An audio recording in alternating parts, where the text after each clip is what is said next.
안녕하세요. 의사결정을 도와주는 남자 의도남입니다. 지금 미국에 계신 분이라면 누구나 이제 집에 갇혀서 하는 생활을 하고 계실 것 같은데요. 오늘은 특별히 한 달 동안 코로나로 인해 집에 갇혀 있으면서 얼만큼의 돈을 썼는지 공유해보는 시간을 가지도록 하겠습니다. 참고로 캘리포니아 같은 경우에는 5월 말까지로 자택격리가 연장이 돼서 앞으로 최소 한 달 동안은 이 집콕 생활을 계속 해야 되는 것 같아요. 그래서 오늘 영상을 보시고 자신이 좀 많이 쓰는지 적게 쓰는지 뭐 한번 판단해 보시면서 보면은 재밌는 영상이 될 것 같습니다. 참고로 저는 고기면 고기, 밥, 뭐 한국 음식, 양식, 뭐 중국 음식 가릴 거 없이 다 먹고요. 아이스크림, 디저트 이런 것도 정말 좋아합니다. 그래서 되게 잘 먹는 편이고 제가 사는 곳은 캘리포니아 베이 에어리어 중에서도 이스트 베이 쪽으로 물가가 뭐 다른 주보다는 조금 높을 수 있다는 거를 감안해서 보시면 될 것 같아요. 네, 제가 한 달 동안 쓴 비용은 1200불이 나왔어요. 그래서 이 1200불은 제가 혼자 먹은 게 아니라 2인 기준이고요. 뭐 집 렌트 값이나 몰기지 또는 HOA, 차 할부 금액 이런 거는 모두 제외를 했고요. 순수하게 이제 먹는 거랑 즐기는 거랑 뭐 쇼핑, 생필품 요거 위주 4개 위주로만 해서 1200불이 나왔습니다. 혹시 이제 스티뮬러스 책을 받으신 분들은 1200불 받으셨잖아요. 그래서 한 달 동안에 두 명이서 먹고 이제 쓰는 생활비 정도를 받았다고 생각해 보니까 받으신 분들 부럽더라고요. 저는 조건이 안 돼서 못 받았는데 어쨌든 1200불에 대한 내역을 공개를 해드리겠습니다. 첫 번째 카테고리는 저는 식료품과 이제 음식점인데 둘이 합해서 720불 정도를 썼습니다. 720불을 다시 나눠보면 620불 정도를 이제 그로서리 쇼핑을 하는데 썼고 100불을 음식점 배달시키거나 픽업하는 데 썼어요. 그래서 620불을 다시 쪼개보면 뭐 코스코에서 350불, 세이프웨이에서 170불, 그리고 렌치에서 90불, 그리고 이제 조그만 마트 같은 데서 나머지를 사용했는데요.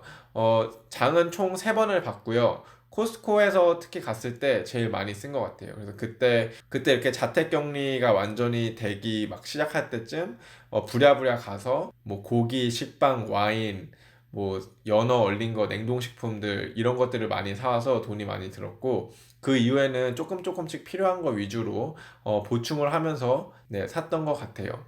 그리고 식당 같은 경우에는 제가 100불을 썼는데 피자 한번 시켜 먹었고 햄버거 한번 픽업해서 먹었고 이제 바베큐 이제 텍사스 바베큐가 그리워서 그것도 픽업해서 먹었습니다. 그렇게 3번 사용해서 100불 총 음식 관련 값만 720불이 나갔고요. 그 다음 카테고리가 눈에 띄는 게 이제 쇼핑인데 글로서리를 사다 보니까 이제 정리해야 될 게 필요한 거예요. 그래서 이제 팬트리에 정리하는 올거나이저랑 이제 쌀 담는 통 이런 것들을 사서 한 80불 정도를 썼고요. 그리고 이제 위생 관련 뭐 장갑이라든지 이제 뭐 뿌리는 거 스프레이 같은 거를 해서 30불 정도를 또 썼습니다. 그래서 720불은 음식값, 그리고 80불이 이제 정리정돈하는 값, 그리고 위생에 관련돼서 30불 이렇게 썼고 마스크는 참고로 제가 다행히 한국에서 부모님이 보내주셔서 마스크 비용이나 핸드 세니타이저는 따로 이제 구매를 하지 않았어요.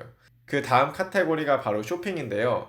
첫 번째로 제가 집에서 너무 많은 시간이 있다 보니까 의자를 하나 구매를 했습니다. 그래서 하루 종일 앉아 있어야 되는데 좀 편한 의자가 필요한 것 같아서 웨이페어라는 이제 가구 온라인 사이트에서 190 정도 되는 이제 나름 푹신푹신하고 편한 의자를 구매를 했고요. 그 다음에는 이제 운동화랑 이제 뭐 속옷을 조금 샀는데 아무래도 스포츠 브랜드들이 매출이 많이 떨어지다 보니까 공홈 온라인 스토어에서 좀 대대적으로 세일을 많이 했어요. 그래서 그 기회를 잡아서 운동화와 이제 운동복을 구매를 했는데 거기에 150불 정도를 썼습니다. 이제 운동화와 이제 운동복을 구매를 했는데 거기에 150불 정도를 썼던 것 같아요. 할인 되게 많이 받아서 샀는데 근데 생각보다 기회를 잘 잡았던 것 같고 그리고 마지막으로 넷플릭스에 13불을 했습니다. 그래서 원래 아이디 공유하는 게 있는데 같이 보는 사람들이 많아져서 업그레이드해서 9불에서 13불로 올렸어요. 네, 그래서 모두 다시 정리해 보면은 2인 기준 1200불 정도를 사용을 했습니다. 앞으로 한 달 더 이렇게 해야 될 것 같은데 조금 더 줄일 것 같아요. 아무래도 쇼핑이나 이렇게 정리정돈 하는 거는 원타임으로 들어가는 거기 때문에 계속 반복될 것 같진 않고 이제 음식 관점에서만 보면은 2인 기준에서 한 600불에서 700불 정도 선이면은 괜찮게 선방하는 것 같아요. 특히 왔다 갔다 할 필요가 없기 때문에 기름값이 보통 한 달에 200불은 드는데 저는 기름값이 하나도 안 들었고 나가서 사 먹는 비용이 정말 옛날에는 일주일에 100불 거뜬히 넘겼는데 지금은 뭐 한 달에 100불이니까 사실 세이빙 되는 금액이 훨씬 더 큰 것 같아요. 그로서리가 아무리 늘어나도 밖에서 사 먹는 것만큼 이렇게 늘어나진 않습니다.